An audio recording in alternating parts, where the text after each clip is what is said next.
Hello, hello, hello, and welcome back again in another podcast. This is relatively a short podcast, and in this podcast, we will definitely start providing you with some tips and recommendations on how to improve your English. Again, I've been emphasizing the fact that one of the best ways to master English and become fluent in English language is to work on that independently.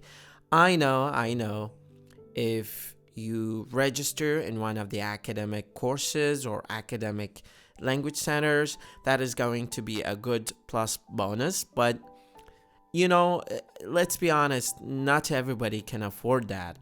And in order to become aware of your track, you need to work independently on that untrodden track by yourself, so you kind of have a better conceptualization of where your learning gaps are and how to bridge them.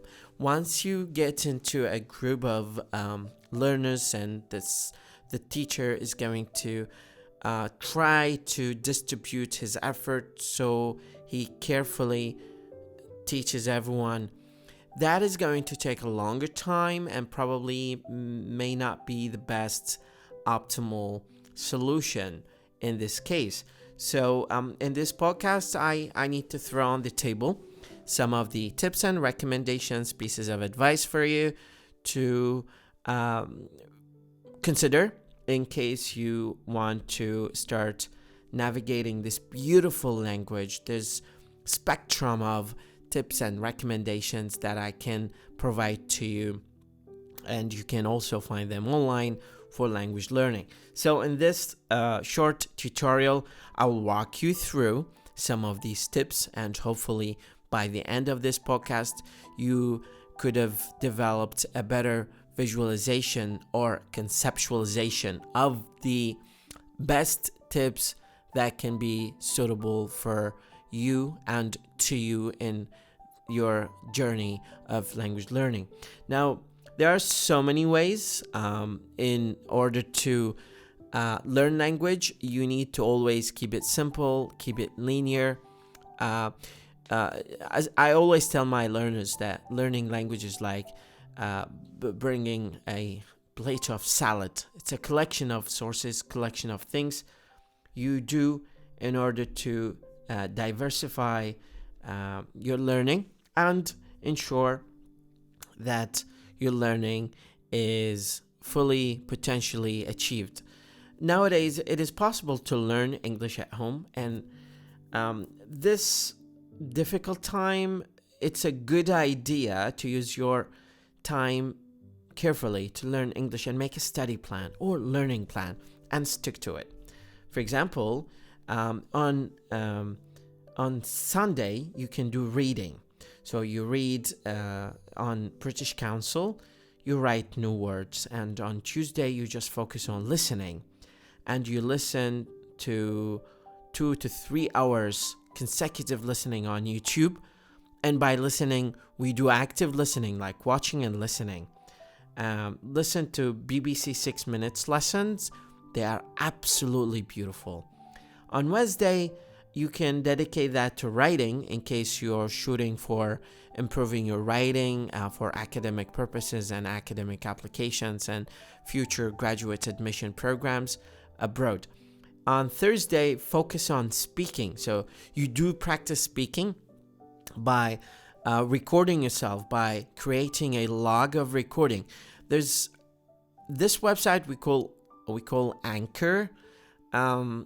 And it just allows you to publish your audio recording as a form of podcast. And by podcast, we talk about recordings that are purely audio. So you just record yourself, invest in a good microphone, and record yourself. You can record on your phone and then upload it there. So you kind of keep a record of where you are and where you should to be. That's really a must in case you need to monitor yourself, monitor how you talk, monitor where the gaps are. For grammar and vocabulary, I definitely recommend that you do English exams on quizzes.com. Quizzes.com. This is a very good website to help you do interactive tests and interactive grammar questions, and you can choose unlimited number of questions, and you can do so many trivia activities in there. So go check it out. This website, it's one of the amazing websites that I totally recommend, and it's Quizzes, Quizzizz.com. That's the website.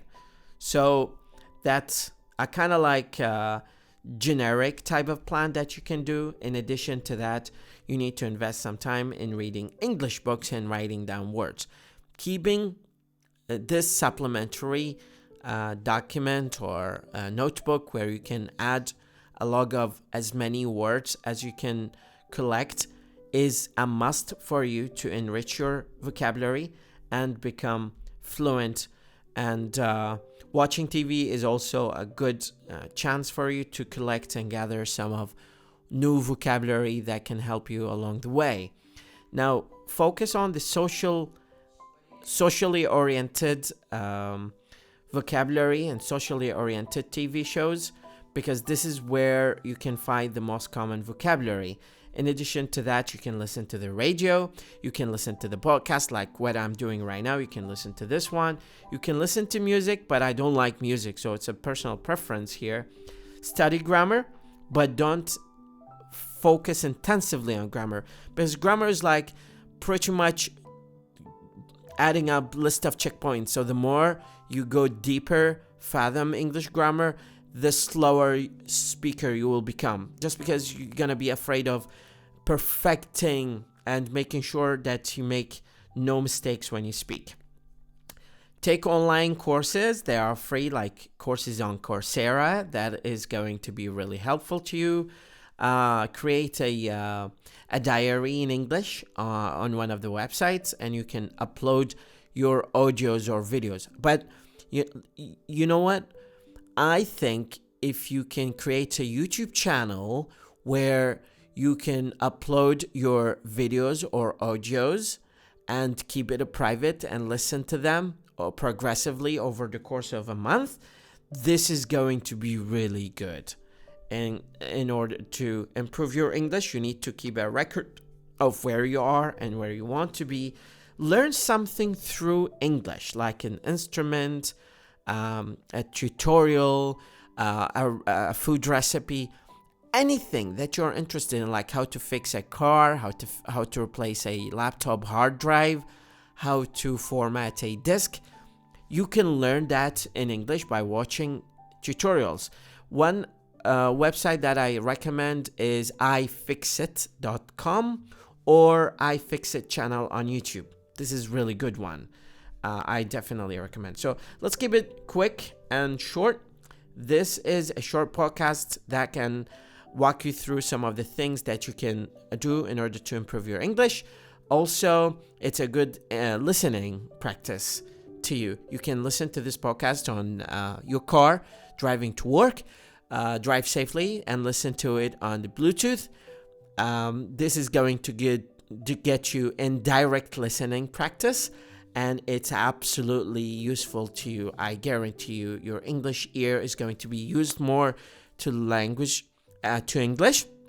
and then eventually taking you a little bit better in terms of language learning. That's it. Thank you so much for listening, and stay tuned for other courses and other podcasts. د.وليد